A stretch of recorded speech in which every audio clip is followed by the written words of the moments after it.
Hello and welcome to Piano Shack with me, Woody. I released my DX7 V video just a few days ago, and already I've had many requests to do a comparison of the software synthesizer with the real original DX7. That's what we're going to do today. I'll also include a comparison of DEXED, so you can compare the three of these instruments together. Let's begin by going over to the PC and I'll explain how we did this test.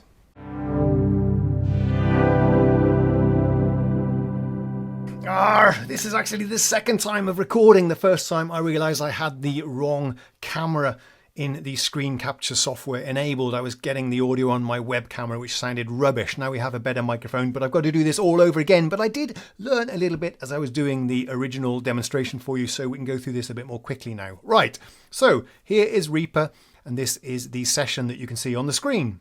At the top, we have the MIDI file that I recorded as I was playing my original 1983 Yamaha DX7.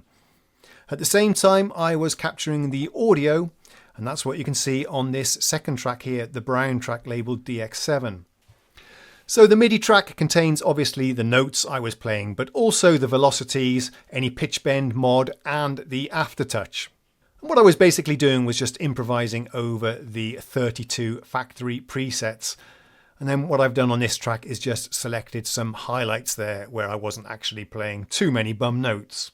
Then I fed the MIDI data from the DX7 through the Arturia VST plugin and also through the DEXED VST plugin. And then I captured the output of those plugins on their own tracks. This is the Arturia track and this is the DEXED track. And you can see that all of these waveforms are just mono. Of course, the original DX7 just had one mono output.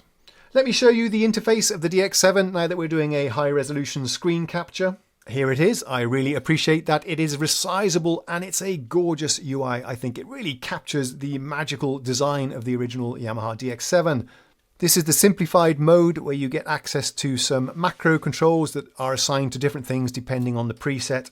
And over here we have some basic performance functions. But if I click here, then we get into the deeper sound editing capabilities. Now Arturia have really amped up the capabilities of the FM synthesis used in the DX7 here in 2017. You get a fabulous user interface for one, but they've also added a lot of new capabilities. For example, for the different operators, I can choose many different types of waveforms, not just the sine wave that we had on the original. Also, the envelopes are very much enhanced. You don't just get the ADSR anymore. You can add as many stages as you want and various curves and whatnot here. It's rather sophisticated and very, very nice. I love the user interface here. Modulation is very much improved, and we also have a step sequencer here. And of course we have effects, none of which were available on the original. Why don't I also show you DEXED if you're curious? So DEXED or DXED or DXED, however you want to call it, let me know in the comments, I'm not sure what is correct, is a completely free emulation and a patch designer, patch transfer utility, a librarian utility for your DX7. And I've also loaded this one with the factory presets. You can see them here. And I did the same thing in Arturia. I'm very glad to hear that it does support sysex import of original DX7 patches. And there are many, many thousands of those available on the internet. So that's a really fabulous feature. I'm so glad that's supported. So after capturing all this data, I have arranged it a little bit so that they play in sequence. So when we do the test and I'll play you the results, you'll be able to hear first the original DX7, then the audio captured from the Arturia, and finally the DEXED, and then we'll just play through many of the factory presets. Okay, let's take a listen.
as you just heard, some of those Arturia sounds were a little bit muffled and dull compared to the original Yamaha DX7, almost as if they're going through some kind of filter. And that electric piano just sounded... So let's go back over to the computer and we'll take a look at some settings to see if we can do anything about this. I should mention that no extra effects are being applied apart from on the master bus here. We have some EQ just to chop off some of the low frequencies below 50 Hertz and a peak limiter here. We also have a VU meter, which helps me to get the levels the same between all the different instruments. Otherwise, the louder instrument tends to sound the best. Okay, let me pull up an instance of the DX7 from Arturia. So here's what the original sounded like. And the plugin.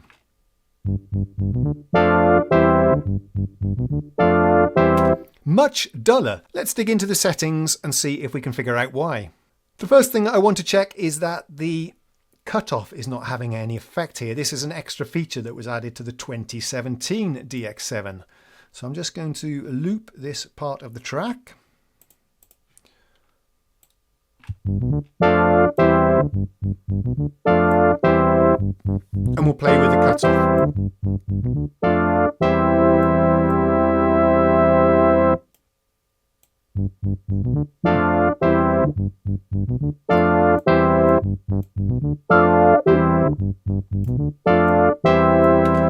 Okay, so that's not helping. Another thing that it could be, and I know you guys are very passionate about this kind of thing, is the DAC, the digital to analog converter. There are two settings available to us. I was using the vintage for the comparison that we did. That models the 12-bit resolution of the original DX7 DACs. It sounds like this. To my ears, it just adds some hiss. You might be able to hear if you're on headphones if I switch it on and off. There's some hisses added. Let's play through the track one more time.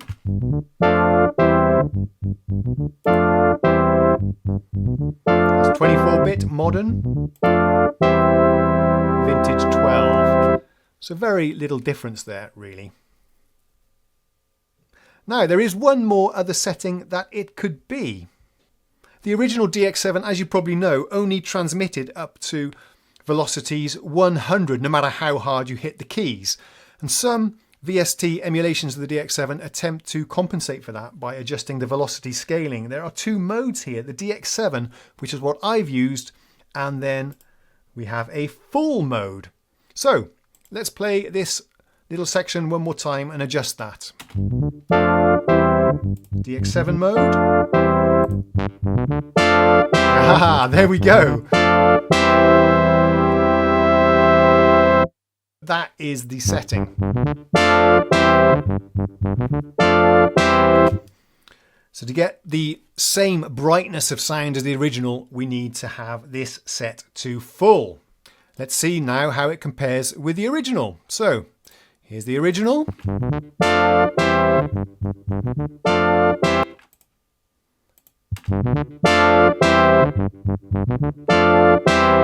Now to my ears, that is starting to sound identical now to the real DX7. Fabulous! We figured out what the problem was.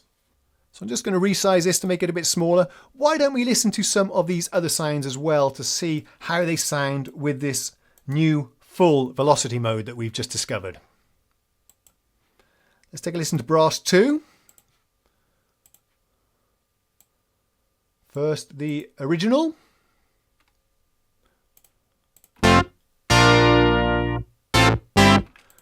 And the Arturia.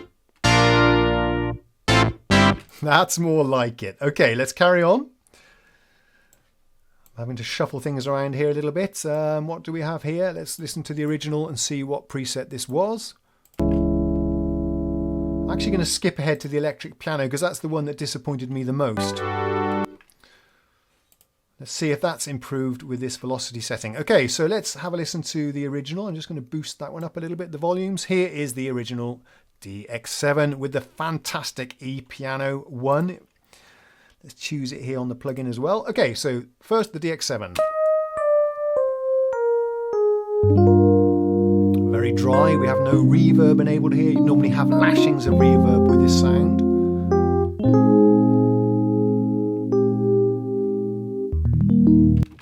over to you, Arturia.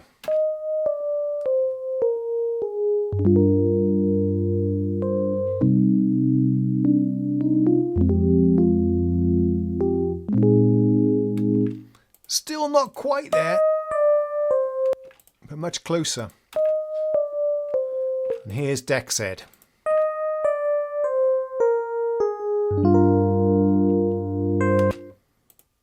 Yep, still a bit disappointed with that one, but I think with this setting, it's a very... Oh, hang on, we're back to DX7. Ah, interesting. We're getting tricked here. Every time I change presets, it's changing the keyboard scaling. That could be a bug. See, if I choose piano 2, back to DX7. Okay, so I need to change the preset first. E piano 1, and then change full. Let's listen one more time to the electric piano.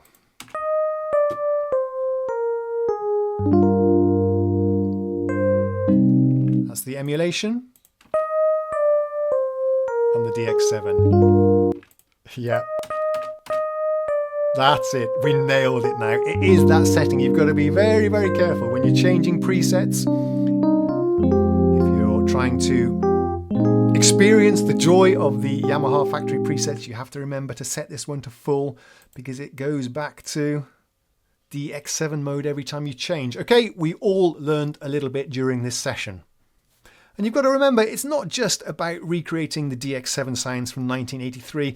Most people probably don't really want to hear those anymore, apart from me. But this is a completely new instrument in its own right. It's got this gorgeous UI, which is so much easier to use, of course, than the original Yamaha DX7, and many, many enhanced features to make this a true instrument for 2017.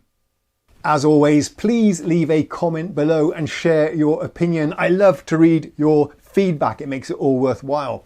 Thank you for watching this video. Thank you for subscribing, and keep an eye on the channel for a Christmas special that I'm working on. I'll see you then.